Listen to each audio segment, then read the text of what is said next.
우리 본문은 베드로전서 2장입니다.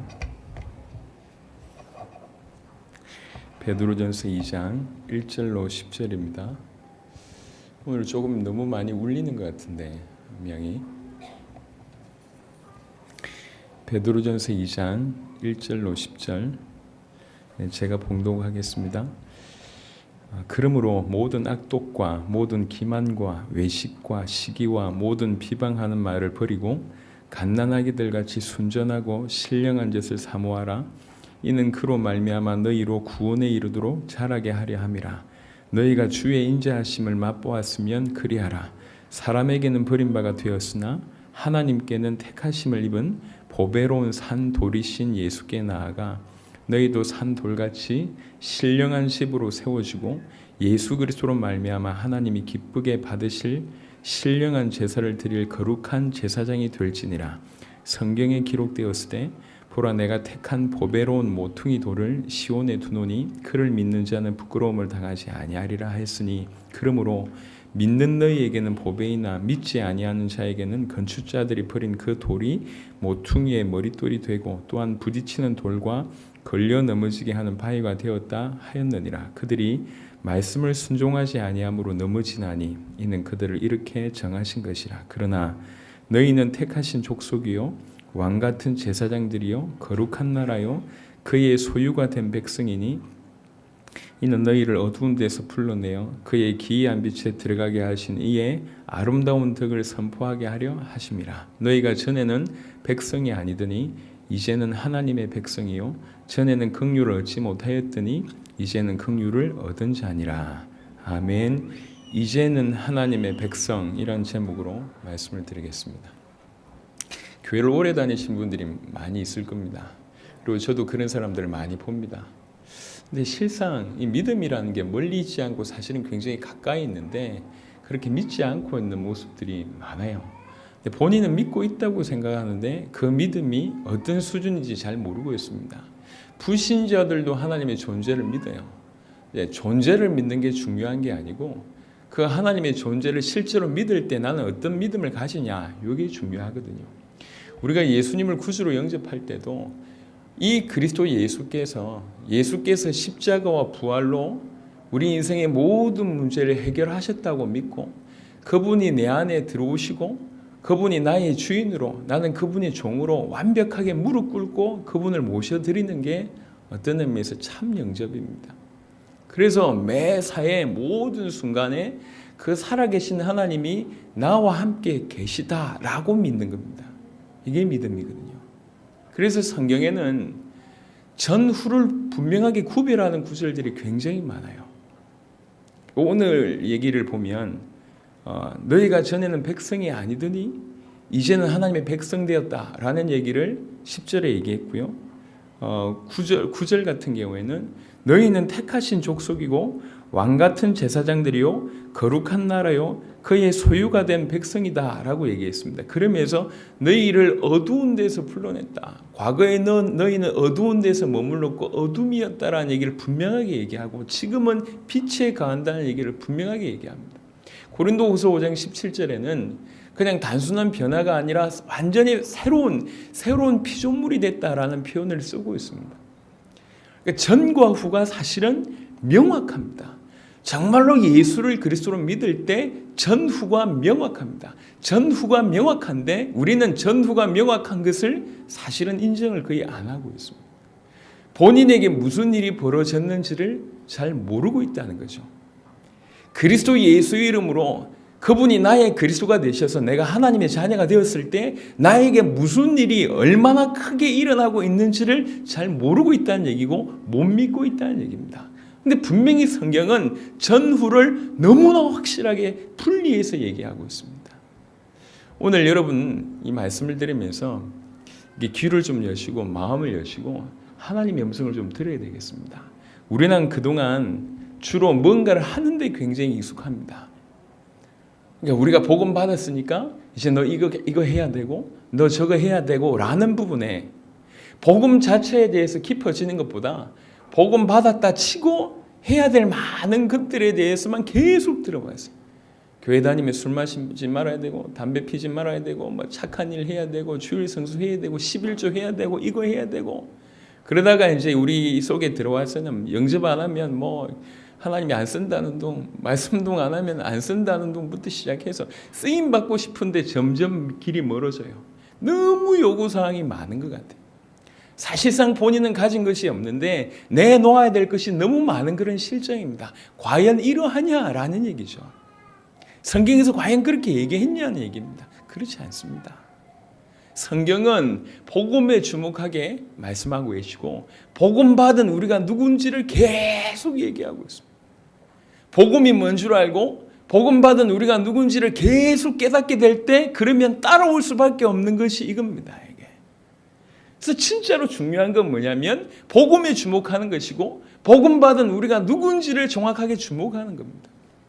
분명히 예수님은 우리에게 복음 주셔서 예수 믿기 전과 예수를 그리스도로 믿기 전과 후가 너무나 극명하게 다름을 누차 얘기하고 있습니다. 그런데 우리는 어떻게 받아들이고 있냐면 별 차이가 없는 것처럼 느껴지고 있어요. 불신자 때나 지금이나 별반 다르지가 않거든. 복음 알 때나 모를 때나 별반 다르지가 않아요. 예수를 그리스도로 믿는다고 했을 때나 그냥 그 전에 교회 다닐 때랑 별반 다르지가 않아요. 말은 하나님을 믿는다고 얘기하고 말은 당대 세계복음 할 거라고 얘기하고 말은 하나님의 축복을 받았다고 많은 말을 쏟아내지만 실제로 자기 자신이 어떻게 변했는지를 정확하게 믿지 않고 있습니다. 그냥 막연하게 하나님의 존재를 믿고 막연하게 예수가 그리스도라는 지식을 믿고 있는 수준입니다. 그 믿음이 아니요. 정말로 예수가 그리스도라고 믿어진다면 그 복음으로 말미암아 내가 어떻게 되어졌는지를 당연히 믿을 수밖에 없습니다.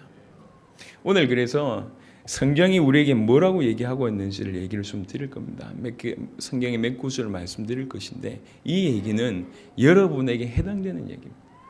그래서 오늘 많은 일을 하기 위해서 내버려두고 그걸 버려두고 좀 음성을 들었으면 좋겠습니다. 요한일서 5장에 보면 이렇게 얘기합니다. 내가 이 편지를 너에게 왜 쓰는 줄 아냐? 내가 이 편지를 너에게 쓰는 이유는 사실은 너희에게 영생이 있음을 알게 하기 위해서 이 편지 쓴다라고 얘기합니다. 요한일서 5장 11절부터 13절에 보면 너희에게 영생이 있는 줄 알게 하기 위해서 내가 이 글을 쓴다고 얘기합니다. 본인에게 무슨 일이 일어나는지는 몰라요. 워낙 일을 하는데 아니면 뭔가 액션을 취하는데 익숙하다 보니까 뭔가 해야 될 것처럼 자꾸 여겨지고 있습니다. 그런데 성경은 그 얘기가 아니요. 복음이 뭐며 복음 받은 네가 누군지를 계속 얘기하고 있습니다. 실상은 우리는 원래 하나님의 형상대로 지음받은 굉장한 가치 있는 존재였습니다. 사단으로 말미암아 범죄하여 하나님을 떠난 순간 하나님과 분리된 이후에 지금까지 우리가 육신의 몸을 가지고 살고 있습니다. 그때 형성된 것이 지금 우리 스스로 느끼고 있는 나라는 존재에 대한 인식입니다. 하나님 떠나 있을 때, 죄 가운데 있을 때, 사단 가운데 잡혀 있으면서 세상 가운데 노예 생활하면서 생활하고 있을 때 습득된 것이 나 자신이라고 자꾸 생각하고 있습니다. 그렇지 않습니다. 성경은 뭐라고 하고 있냐? 보겠습니다. 몇 구절을. 에베소 1장을 한번 보면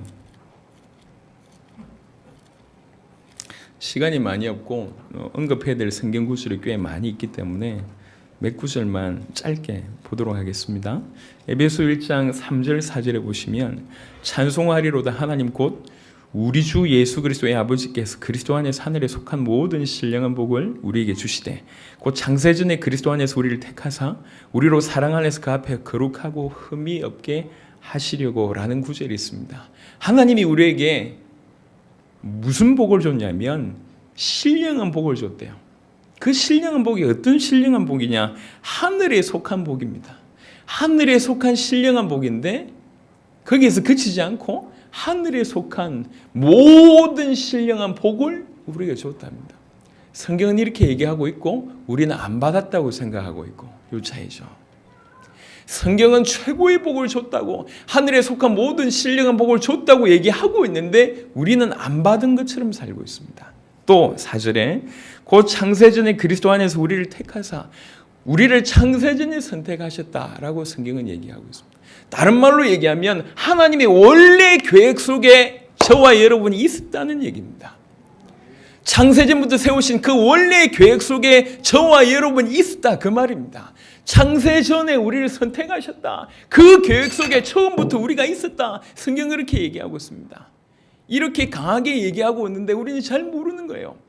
성경은 엄청난 걸 줬다고 얘기하고 우리는 아무것도 안 받았다고 여기고 있습니다. 이것 또한 분명한 사단의 공격이라고 저는 생각합니다. 단순히 여러분 질병을 주고 환경을 어렵게 하고 경제적인 어려움을 주고 많은 고난을 겪게 하는 것이 사단의 무기냐? 맞습니다. 하지만 그것만이 전부가 아니요. 사단은 원래 속이는 자입니다. 받았는데 못 받은 것처럼, 있는데 없는 것처럼, 변화되었는데 그렇지 않은 것처럼, 너무 많은 것을 가지고 있는데 그렇지 않은 것처럼, 왕자인데 거지인 것처럼, 하늘의 사람인데 땅의 사람인 것처럼, 하늘의 시민권을 가지고 있는데 땅에서 영원히 살 것처럼 계속 속이는 겁니다. 그게 사단입니다. 오늘 주위에서 들어보세요. 창세전부터 세우신 그 하나님의 계획 속에 우리는 처음부터 있었습니다. 그게 여러분의 존재라는 겁니다. 우리의 존재라는 겁니다. 디모데후서를 보겠습니다. 디모데후서 1장 9절에 오늘 잘못하면 컵 깨지겠는데 디모데후서 1장 9절에 하나님이 우리를 구원하사 거룩하신 소명으로 부르심은, 잘 들어보세요.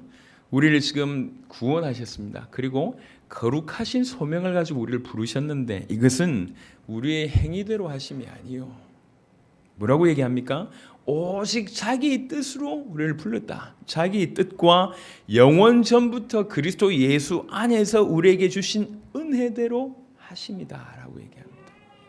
우리 부르심은 단순한 게 아닙니다. 자기 뜻으로 부르실 뿐만 아니라 그 뜻이 연결됩니다. 영원 전부터 있었던 뜻이요, 그리스도 예수 안에서 있던 그 은혜대로 우리를 부른 겁니다. 그냥 막 부른 게 아니라니까. 어쩌다가 끌림 받은 게 아니고, 어쩌다가 교회 온 게 아니라, 어떻게 복음 받은 게 아니고, 어떻게 예수가 그리스도라는 이 복음을 받은 게 아니고, 하나님의 뜻대로, 자기의 뜻대로, 그것도 영원 전부터 그리스도 예수 안에 있는 그 은혜대로 우리를 부르신 겁니다. 이렇게 부르심을 받은 겁니다. 그런데 우리는 인식하기를 어쩌다가 교회에 나오고, 누구를 통해서 겨우 알게 되고, 내가 결혼해서 마지못해 오고, 이런 식으로 해석합니다. 그거는 여러분의 입장입니다. 그 말은 무슨 말이냐면 전부 육신대로 산다는 얘기거든요. 그 기준은 우리는 하나님을 믿는 사람들입니다. 그렇잖아요. 하나님을 믿는다고 얘기하면 하나님의 방법을 믿을 줄 알아야 됩니다. 하나님의 뜻 또한 믿을 줄 알아야 됩니다. 그래서 조금만 생각해 보면 너무나 깊은 의미가 있습니다. 여러분, 이 자리에 앉아있는 그 부르심의 이유 자체가 어떤 이유냐? 창세전에 그 하나님의 계획 속에 원래 있었다는 뜻이죠. 자기 뜻과 영원 전부터 그리스도 예수 안에 있는 은혜대로 우리를 부르셨다고 성경은 얘기하고 있습니다. 또 보겠습니다. 이사야 43장에, 구약 성경 이사야 43장에 보시면 1절부터 보겠습니다. 야곱아, 너를 창조하신 여호와께서 지금 말씀하시느니라. 이스라엘아, 너를 지으신 이가 말씀하시느니라. 너는 두려워하지 말라. 내가 너를 구속하였고 내가 너를 지명하여 불렀나니 너는 내 것이라. 지명하여 불렀나니 너는 내 것이라. 꼭 집었대요. 지명하여 불렀나니. 가끔씩 우리 와이프가 자기 자랑합니다. 중고등학교 때 인기가 굉장히 많았대. 그래서 어느 날 학교에서 공부하고 있는데 학교에 누구 남학생이 찾아와가지고 야 이지한 뭐 이랬답니다. 그래가지고 다 뭐 아이들이 부러워하고 뭐 자기는 자랑스러워하고 이랬다는 얘기를 저한테 하더라고요. 사실이 아니기를 바라지만 혹시 사실이라도 뭐 별로 영향가가 없습니다만은 많은 사람들 중에 지명했다는 얘기는 다른 얘기예요. 저는 오랫동안 교회를 다녔습니다. 사실은 교회를 다니면서 원하던 대로 이루어진 일이 별로 없고, 남들보다 더 어려운 일을 많이 경험하고, 남들보다 더 힘들어지고, 항상 하나님 살아계시다면 왜 이래? 이게 제 어릴 때부터의 고민이었어요. 하나님 살아계시는데 나는 그분을 믿는다고 하는데 나와 내 가정 왜 이렇지? 이게 어릴 때부터 고민이었습니다. 그래서 안 살아계시든지, 살아계시도 내 말을 안 들으시든지, 아니면 나한테는 여튼 섭섭한 분이셨어요. 그렇게 살아왔어요. 복음을 깨닫고 나서 이론 나름대로 정리, 인간의 문제 이렇구나, 그게 길이 맞구나, 정리가 됐어요. 복음으로 말미암아 너무 많은 부분이 회복되었음을 인정합니다. 하지만 워낙 깊은 뿌리가, 이 쓴뿌리와 불신앙의 체질이 너무 깊이 뿌리를 내리고 있다는 것이 제 자신의 모습입니다. 순간순간 내 같은 게, 순간순간 아무것도 가진 게 없는 내가 뭘 할 수 있을까라는 생각이 항상 지배적이었어요. 참 오랜 시간 동안 그걸 가지고 있더라고요. 늘 우리는 육신을 가지고 있기 때문에 세상을 경험하잖아요. 하나님의 음성은 간간히 들리고 피부로 느끼는 게 이쪽으로 훨씬 빠르단 말이에요. 이건 믿음으로 가야 되고, 이건 그냥 믿음이 필요 없이 늘 몸으로 느끼는 거기 때문에 제가 제 자신을 인정하는데 쉽지 않았습니다. 그도 그럴 듯이 우리 많은 성도들도 그와 비슷하지 않을까라는 생각을 하고 있습니다. 별로 예수 믿는다고 대단하게 능력이 바뀐 것도 아니고, 외모가 바뀐 것도 아니고, 돈이 생긴 것도 아니고, 환경이 많이 바뀐 게 아니요. 그렇지 않은데 자꾸 성경은 새로운 피조물이라고 얘기하니까 믿어질리 만무하죠. 근데 성경은 이렇게 얘기하고 있습니다. 내가 너를 지명하여 불렀다. 꼭 집어서 불렀다는 얘기예요. 성경에 보면 4절에, 시간이 없기 때문에, 네가 내 눈에 보배롭고 존귀하며 내가 너를 사랑하였은즉 내가 네 대신 사람들을 내어주며 백성들이 네 생명을 대신하리니 라고 표현합니다. 네가 내 눈에 보배롭고 존귀하며 내가 너를 사랑한다라는 표현을 아주 노골적으로 쓰고 있습니다. 하나님 보실 때 우리는 어떤 존재냐? 이런 존재입니다. 네가 내 눈에 볼 때 너무나 보배롭다, 너무나 존귀하다, 이렇게 보이는 거예요. 우리 지금 아이들이 지금 예배당을 막 휘젓고 돌아다니고 있습니다. 여러분들 보기에는 그냥 목사님 좀 닮은 애가 많이 까부네 이렇게 보이지만 저는 보배롭고 존귀하고 뭘 해도 이뻐요. 제가 울어도 이쁘고 웃어도 이쁘고 이쁘잖아요. 자녀를 바라보는 눈이지 않습니까? 보배롭고 존귀합니다. 제가 뭐 때문에 이 얘기를 자꾸 하냐면 빨리 인정하라는 거지. 여러분의 눈이 맞냐? 하나님이 말씀하신 그 말씀이 맞냐? 많은 말이 들려도 나는 해당 사항 없다라고 아예 처음부터 바리케이트를 치고 있는 사람은 우리 자신입니다. 성경은 창세전부터 하나님의 계획 속에 우리가 있었다는 것을 얘기하고 있어요. 성경은 창세전부터, 영원 전부터 그리스도 예수 안에서 그 은혜대로 또 자기 뜻대로 우리를 부르셨다고 얘기하고 있습니다. 지명하여 불렀다고 얘기하고 있습니다. 하나님 보실 때 우리는 너무나 보배롭고 존귀한 존재라고 성경은 얘기하고 있습니다. 그런데 그 말을 인정하지 않는 일들이 우리 가운데 계속 있습니다. 교회를 오래 다닐수록 사람이 냉랭해집니다. 희한하죠. 하나님을 점점 알아가는데 냉랭해질 수 있나요? 계속 냉랭해집니다. 계속 속이는 거죠. 뭔가 많이 주워들었고 많은 것을 경험한 것 같은데 더 냉랭해집니다. 이건 복음 아닙니다. 오늘 여러분 하나님의 음성을 들으시길 바랍니다. 요한복음 15장에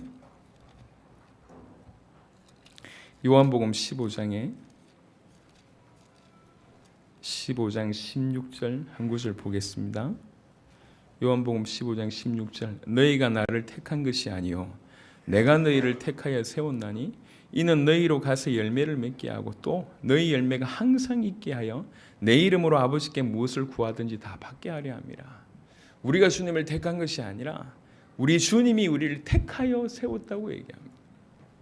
특별히 이 말세시말에 전 세계를 살릴 수 있는 우리대의 세계복음화를 완성하고자 하는 그 귀중한 사명을 위해서 하나님이 특별히 우리를 택하여 세웠다고 성경은 얘기하고 있습니다. 제발 믿으시길 바랍니다. 제발 마음을 여시길 바랍니다. 여러분의 기준과 여러분이 익숙한 나는 이런 존재야 라는 그 생각을 버리시길 바랍니다. 그게 틀리면 어찌하겠습니까? 근데 틀렸다는 증거가 쏙쏙 나오고 있습니다. 성경은 예수를 그리스도로 믿을 때 너무나 전과 후가 명확합니다. 어둠이었다가 빛이었다고 얘기합니다. 빛이라고 얘기합니다. 너무나 명확합니다. 그런데 우리는 명확하지 않게 살고 있습니다. 이 또한 사단의 속임수입니다. 우리 주님이 우리를 이렇게 부르셨어요. 그래서 이렇게 부르셔서 마침내 뭐 되게 하실 것이냐 보겠습니다. 에베소 1장 읽었던 본문 이후에 보면 에베소 1장 저는 처음에 이 말씀을 묵상하면서 너무너무 은혜가 됐습니다. 우리를 이렇게 생각하시는구나. 에베소 1장 12절에 보면 이는 우리가 그리스도 안에서 전부터 바라던 그의 영광의 찬송이 되게 하려 하심이라 라고 얘기합니다. 우리를 어느 정도로 하나님께서 세우시려고 하냐면 영광의 찬송이 되게 하려 하신다. 이게 어느 정도 광대한 표현인지 저는 잘 모르겠어요. 하지만 우리가 생각하는 것보다 훨씬 큰 계획이 있구나라는 것은 확실한 것 같아요. 그냥 가끔씩은 우리는 당대 세계복음화가 너무 귀하기 때문에 제발 나를 써주세요라는 도구적인 측면만 생각하고 있는 것 같습니다. 그걸 너무 쓰는 겁니다. 우리가 당대 세계복음이 귀중하게 쓰임받는 도구일 뿐만 아니라 영광의 찬송이 되게 하신다. 우리가 그의 영광의 찬송이 되게 하신다. 여러분 자녀가 많은 일을 해서 전 세상에서 가장 큰 상을 받는다고 얘기할 때 그 자녀가 여러분에게 너무 큰 찬송이 되잖아요. 또 그 부모가 또 그런 찬송이 되지 않습니까? 그와 마찬가지로 주님이 우리를 보실 때 우리 때문에 주께서 너무 기뻐하시고 우리가 그의 영광의 찬송이 된대요. 그거 하시려고 우리를 부르셨답니다. 그냥 그런 수준이 아니에요.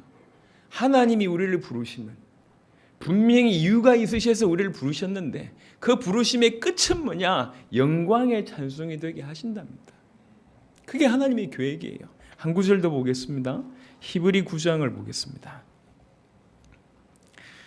세상 논리와 기준과 익숙한 경험에서 결론 내리지 마시고 하나님의 말씀으로 결론 내려보세요. 히브리 9장 15절에 보시면 이로 말미암아 그는 새 언약의 중보자시니 이는 첫 언약 때의 범한 죄에서 속량하시고 죽으사 부르심을 입은 자로 하여금 뭐라고 얘기하고 있습니까? 영원한 기업의 약속을 얻게 하려 하십니다. 영원한 기업의 약속을 우리에게 주신대요. 그거 하기 위해서 부르셨답니다. 이렇게 부르시기 위해서 당신이 십자가 지시고 부활로 모든 길을 여신 겁니다. 우리를 부르시면 뭐 하기 위함이냐? 영원한 기업의 약속을 주기 위함이고 영원한 영광의 찬송이 되게 하려 하시며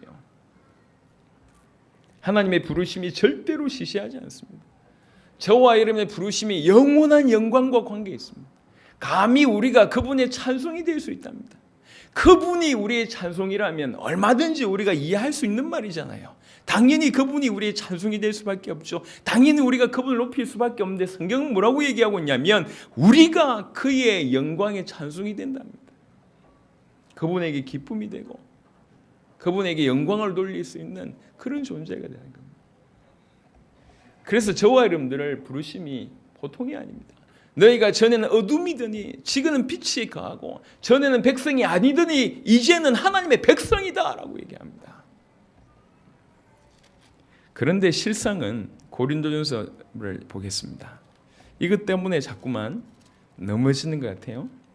고린도전서 1장에 고린도 교회에 편지 쓰면서 하는 얘기입니다. 고린도전서 1장 26절부터 보면 형제들아 너희를 부르심을 보라. 육체를 따라 지혜로운 자가 많지 아니하며 능한 자가 많지 아니하며 문불 좋은 자가 많지 아니하도다. 형제들아 너희를 부르심을 봐라. 돌아봐라. 너희 중에 돈 있는 자 별로 없고 능력 있는 자 별로 없고 학벌 문불 좋은 자가 별로 없지 않냐. 다 약하고 천하지 않냐. 그러나 하나님께서 세상에 미련한 것들을 택하사 지혜 있는 자들을 부끄럽게 하려 하시고 세상에 약한 것들을 택하사 강한 것들을 부끄럽게 하려 하시며 하나님께서 세상에 천한 것들과 멸시받는 것들과 없는 것들을 택하사 있는 것들을 폐하려 하시나니 이는 아무 육체도 하나님 앞에서 자랑하지 못하게 하려 하심이라. 우리를 택하심을 보라. 우리는 자꾸 속습니다. 없는 것 때문에 약한 것 때문에 천한 것 때문에 멸시받는다는 이유로 자꾸 쏟고 있습니다. 하나님의 계획은 그런 자들을 부르셔서 하나님과 함께하면 있는 것들 모든 것들 넘어설 수 있다. 사회를 전복하기 위해서 불렀다는 얘기가 아니고 암만 없어도 암만 천해도 암만 멸시받아도 암만 약해도 하나님을 만나면 모든 것을 넘어설 수 있음을 지금 얘기하고 있는 겁니다. 그게 하나님의 계획이요. 그래서 생각해 보세요. 우리의 부르심이 그냥 부르심이 아니에요. 창세전부터 우리에 대한 계획을 가지고 계셨습니다.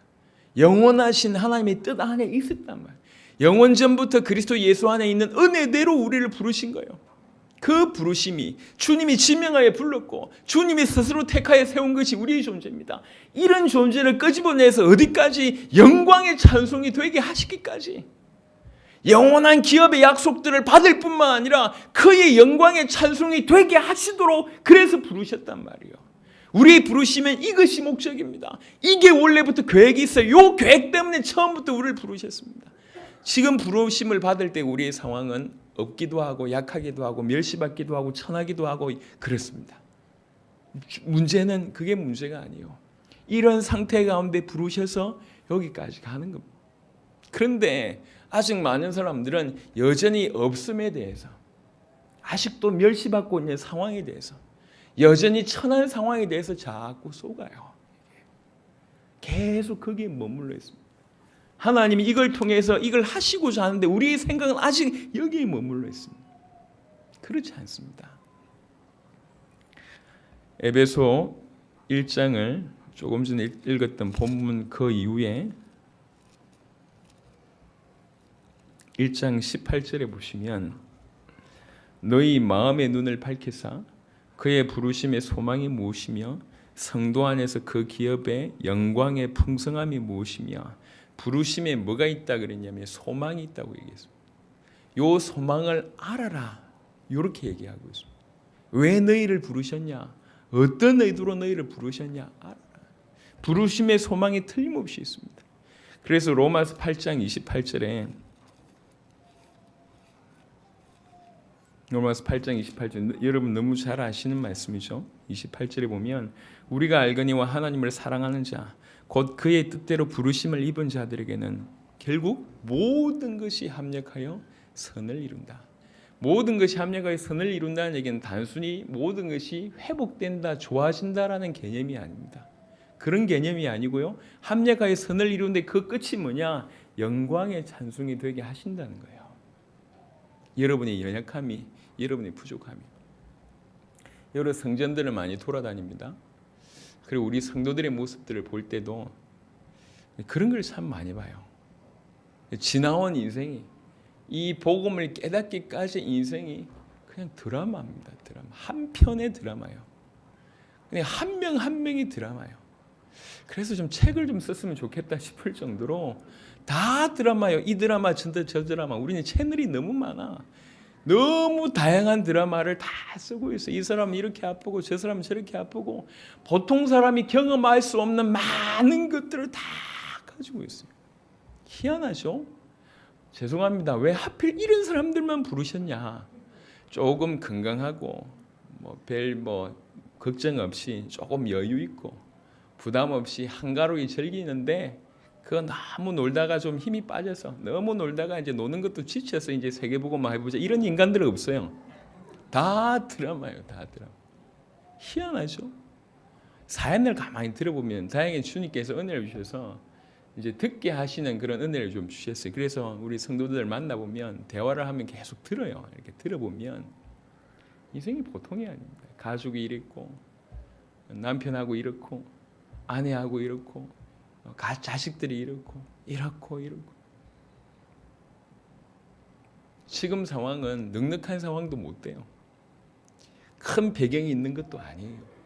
근데 인생은 드라마. 왜 이렇게 부르셨지? 왜 이 사람들을 부르셨지? 이런 생각이 자꾸 듭니다.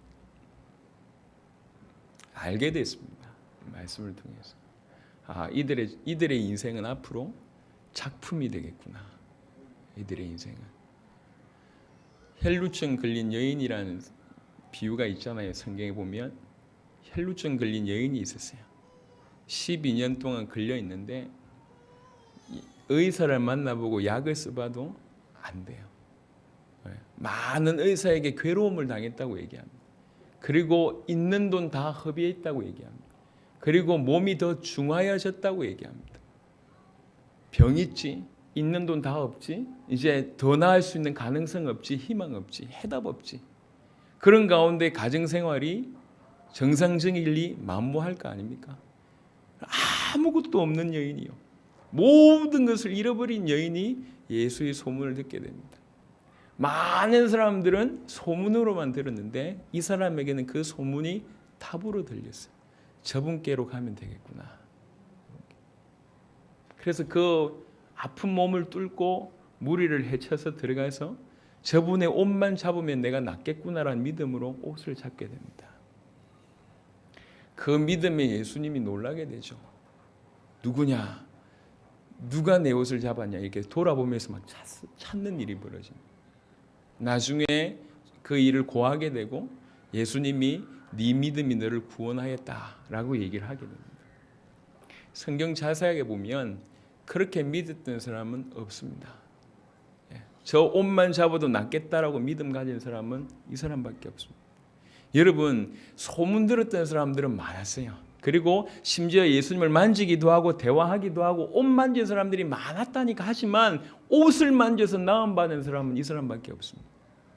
이 인생이 예수님께 나가기 전에 이 인생이 굴곡진 인생이고 그냥 너무 아픈 사람이요. 하지만 예수님을 만난 순간 어떤 일이 벌어졌냐? 이 인생은 최고의 모델이 됩니다. 작품이 됩니다. 살아있는 메시지가 되고 우리에게 지금도 울림이 있는 메시지로 주고 있지 않습니까? 예수님을 만나기 전과 만난 후에는 이렇게 인생이 바뀌는 겁니다. 비단 나았다 이게 지금 중요한 게 아니고요. 분명히 그냥 아픈 사람일 뿐이었고 없는 사람일 뿐이었고 약하고 천하고 멸시받는 사람일 뿐이었는데 예수를 그리스도로 믿는 순간 이 인생이 바뀐단 말이에요. 하나님은 여러분의 인생을 작품으로 만드실 겁니다. 하나님은 여러분의 인생을 영원한 영광의 찬송이 되게 하시려고 부르셨습니다. 그래서 많은 일을 하기 전에 먼저 해야 될 것은 뭐냐? 믿으라는 얘기죠. 내가 누구냐? 하나님 나를 누구로 부르셨냐? 내가 어떤 존재인지 빨리 믿고 인정하는 것이 시작입니다. 암만 폭포수처럼 홍수가 쏟아져도 여러분이 엎어져 있는 그 그릇을 뒤집을 때 물을 담을 수가 있는 겁니다. 지금 그 얘기를 하고 있습니다. 생각을 빨리 뒤집으세요. 난 아직 이거밖에 못해, 저거밖에 못해, 이거밖에 못해. 없고 약하고 천하고 멸시받고 모든 조건을 따져볼 때에 사람을 살릴 수 없는 많은 조건을 가지고 있을지라도 예수를 그리스도로 만난 그 순간 여러분의 인생은 바뀌기 시작합니다. 작품이 되기 시작합니다. 그래서 지금 많은 아픔을 가지고 있는 분들, 드라마 같은 인생을 살고 계신 분들, 하나님이 인도하시고 계신다고 저는 생각합니다. 여러분의 인생은 틀림없이 메시지가 될 겁니다.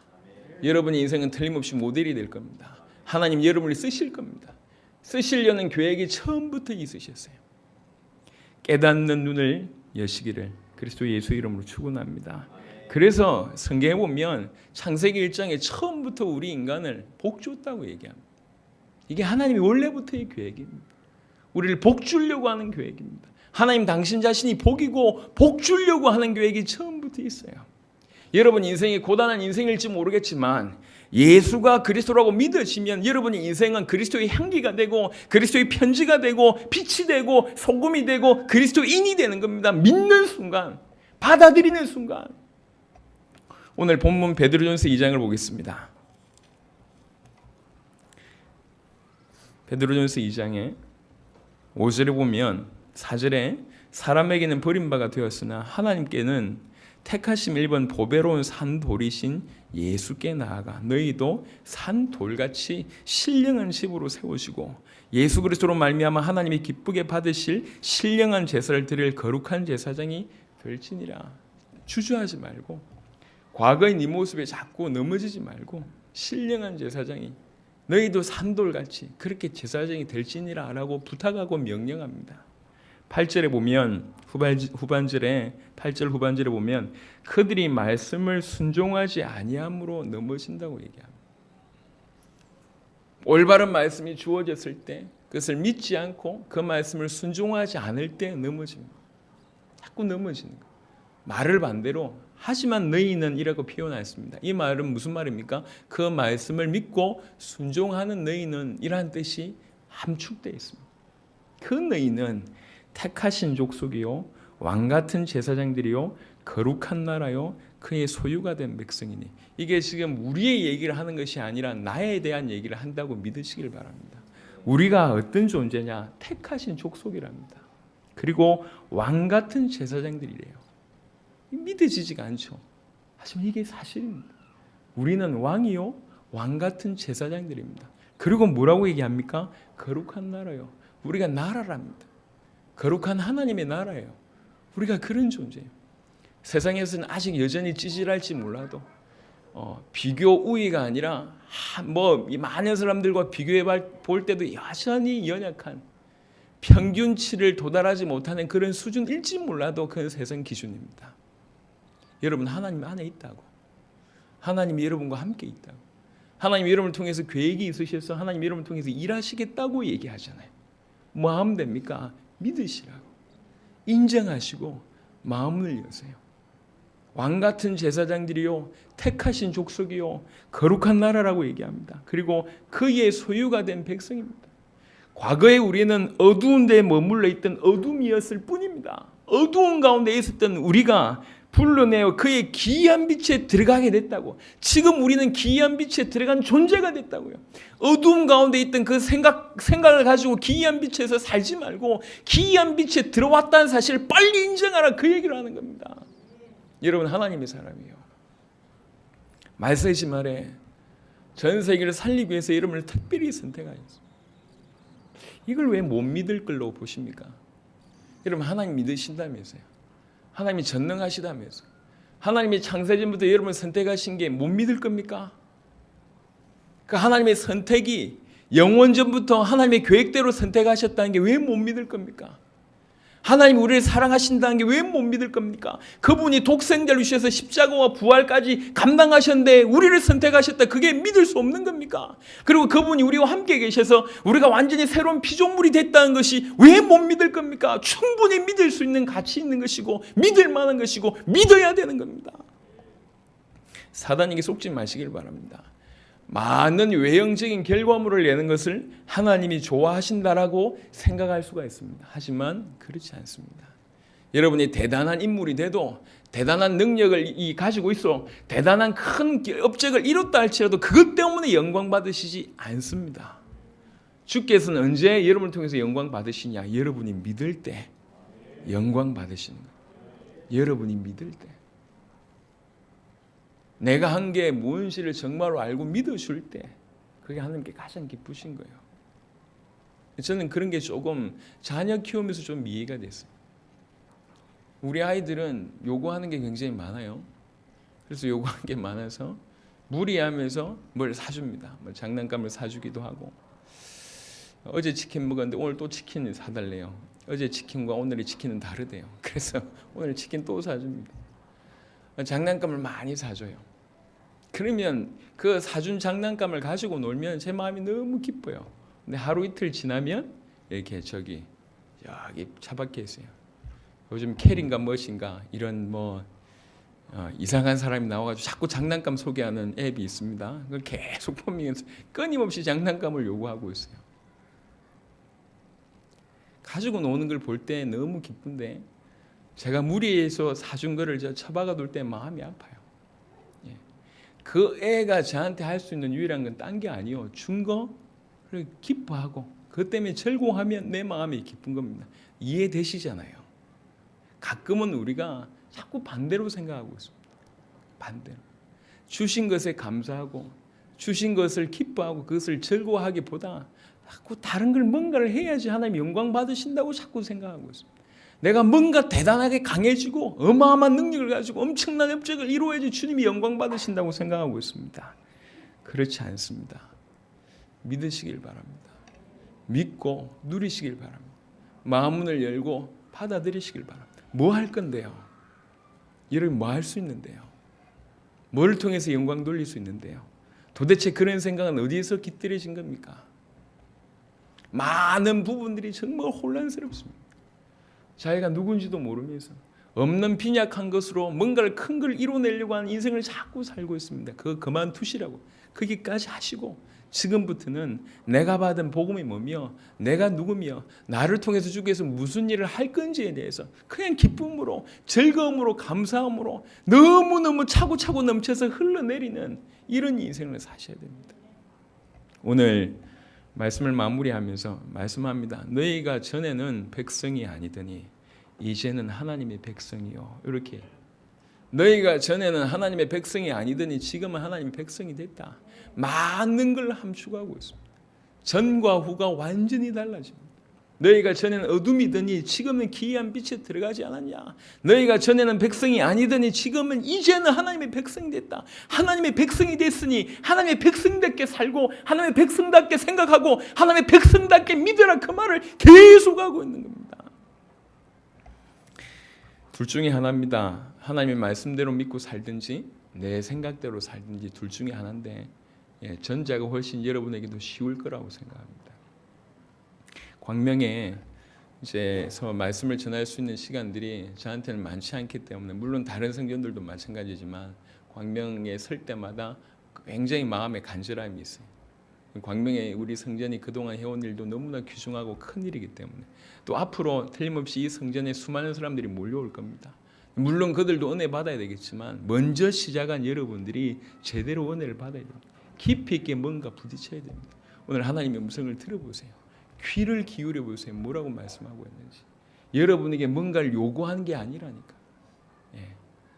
나중에 요구할 장성한 그릇이 됐을 때, 분량이 됐을 때는 얼마든지 요구해도 별 부담이 되지 않습니다. 하지만 일단 우리에게 주께서 말씀하신 것은 이 말씀을 믿고 장성한 자가 되라는 얘기죠. 성경은 창세전부터 우리를 선택했다고 얘기합니다. 그 계획에 처음부터 우리가 있었다고 얘기합니다. 우리를 지명했다고 얘기했고 그분이 우리를 택했다고 얘기했고 우리를 불렀다고 얘기합니다. 그 부르심의 소망은 뭐냐? 영광의 찬송이 되게 하신답니다. 영원한 기업의 약속들이 있다고 얘기합니다. 이사야 60장 22절을 보니까 그 작은 자가 천을 약한 자가 강국을 이룰 것이다. 이게 계획이요. 우리의 계획은 여러분의 생각보다 훨씬 큽니다. 하나님이 우리를 부르신 계획은 훨씬 큽니다. 한 예만 드렸으면 좋겠습니다. 여기에 우리 홍강희 선교사에 앉아 있어요. 홍강희 선교사. 지금 중남미에 가면 홍강희 선교사는 이미 목사입니다. 파스토로 무요, 파스토로 무. 이미 목사가 됐고 그 목사로서의 영향을 사실은 끼치고 있습니다. 근데 이 친구가 대학 때 한국에 들어와서 대학 때 언어 연수 왔다가 한국말 거의 못해서 언어 연수 왔다가 그때 복음을 받은 거예요. 불과 몇 년 되지 않았습니다. 몇 년 되지 않는 중간에 성장한 걸 제가 봤어요. 성장하는 거. 지금은 몇 사람 목에 역할을 능히 감당하죠. 참 귀중한 역할을 감당합니다. 자기도 몰랐을 거예요. 지금도 그때를 기억합니다. 대학을 졸업하고 취업을 하겠다네. 지금 당세복을 해야 되는데 취업을 하겠대요. 그래서 아닌데. 근데 그러더니 갑자기 군대를 가게 되는 일이 벌어진 거예요. 취업도 못하고. 그때 참 꽃이다. 잘됐다. 이런 생각을 제가 했는데 계획이죠. 이게 그 사건 때문에 오히려 더 당세복에 헌신할 수 있게 되고 지금은 한 대륙을 책임질 수 있는 사람으로 젊은 청년이 우뚝 서 있습니다. 몰랐을 겁니다. 본인에 대한 계획이 이렇게 컸는지 본인도 몰랐을 겁니다. 그럼 이 친구만 그러냐? 그렇지 않다는 거죠. 저도 간증할 게 사실은 많습니다. 이 자리에 있어서 세계복음화를 논할 수 있는 수준이 못 됩니다. 여러분, 어떤 사람이 특별하게 활동하니까 대단한 사람이 됐다. 그 얘기를 하는 게 아니라니까. 하나님 믿자는 얘기죠. 하나님을 믿자. 하나님을 믿는다는 얘기는 그분의 말씀을 믿는다는 얘기고 그분이 우리를 인도하심을 믿는다는 얘기고 책임지신다는 걸 믿는다는 얘기. 모든 것을 믿는다는 것. 그 하나님의 말씀에 우리를 창세전부터 부르셨다고 얘기하고 있고 이런 어마어마한 계획이 있다고 얘기하고 있습니다. 그러니 지금은 이제는 하나님의 백성이 되었으니 그 하나님의 백성답게 살고 믿으라고 자꾸 얘기하고 있습니다. 오랫도록 교회를 다니면서 분명히 겉은 믿는 것처럼 보이지만 속으로는 도무지 받아들이지 않는 많은 습성들을 제가 많이 보고 있습니다. 여전히 불신자 때의 생각, 종교인의 생각을 계속하고 있습니다. 암만 많은 것을 부어줘도 변화되지 않습니다. 오늘 여러분들은 여러분의 그 바가지를 엎어놓아야 될 그런 시간표가 온 겁니다. 하나님이 말씀하시는 여러분이 누군지에 대한 그 말씀에 귀 기울이시고 오늘부터 인정하시길 바랍니다. 그럼 믿으시길 바랍니다. 그러면 그 믿는 만큼 하나님께서 또 새로운 폭발적인 문을 열어주실 줄 믿습니다. 하나님은 우리 같은 모자란 인생에게 세계를 맡기셨습니다. 저는 믿기로 했습니다. 능력이 없어요. 세계를 우리 대에 끝낼 만한 능력 제게는 없습니다. 그런 능력 없고 그런 돈 없습니다. 그런 자질 없고 리더십 없습니다. 세상 기준으로 세상을 뭔가 쥐락펴락할 만한 것이 저에게는 아무것도 없습니다. 그래서 믿기로 했습니다. 하나님을 믿기로 했고 하나님의 말씀을 믿기로 했습니다. 믿기 때문에 뛰기로 했습니다. 그래서 계속 멈추지 않고 나가는 겁니다. 올인해서 가는 겁니다. 죽기로 결심하고 계속 뛰는 겁니다. 하나님이 아시고 길을 계속 열어주세요. 없는 것 같은데 도무지 불가능해 보이는데 그 길을 가니 계속 문을 열어주세요. 계속. 믿으시길 바랍니다. 그리고 다시 한번 하나님 말씀으로 힘을 얻고 당대 세계복음화의 주역으로 쓰임 받으시기를 그리스도 예수 이름으로 축원합니다. 살아계신 주님 감사합니다. 이 시간에도 귀중한 은혜를 우리에게 허락하심을 감사합니다. 이 광명의 소중한 우리 식구들과 실시간으로 참여한 모든 성전들 위에 하나님 말씀으로 충만한 은혜를 주시는 줄로 믿습니다. 우리가 창세전부터 하나님의 계획 속에 있었음을 주님이 지명하여 부르셨음을 주님께서 택하여 세우셨음을 영원전부터 그리스도 예수 안에 있는 그 은혜대로 자기의 뜻대로 부르셨음을 이제는 인정하고 믿게 하여 주옵시며 마침내 우리 인생을 그의 영광의 찬송이 되게 하실 줄을 믿게 하여 주옵시며 부르심의 소망 가운데 믿음으로 순종하며 따라갈 수 있도록 역사하여 주옵소서. 그래서 마침내 우리 인생이 그리스도의 편지요 그리스도의 향기요 빛이요 소금이요 그리스도인이요 작은 자가 천을 이루고 약한 자가 강국을 이루는 그 모든 수많은 증거들 실제로 목도하면서 우리 자신도 그렇게 성장해가는 것을 확인할 수 있도록 그래서 늘 진실한 주님 주신 참된 기쁨과 평안 가운데 거할 수 있도록 역사하여 주옵소서. 오늘 주의 종의 모자란 입술이지만 선포된 이 하나님의 말씀이 이들의 삶에 그대로 꽂히고 새겨져서 그대로 성취될 수 있도록 축복하여 주옵소서. 감사를 드렸고 우리 주 예수 그리스도의 이름으로 기도드렸습니다. 아멘.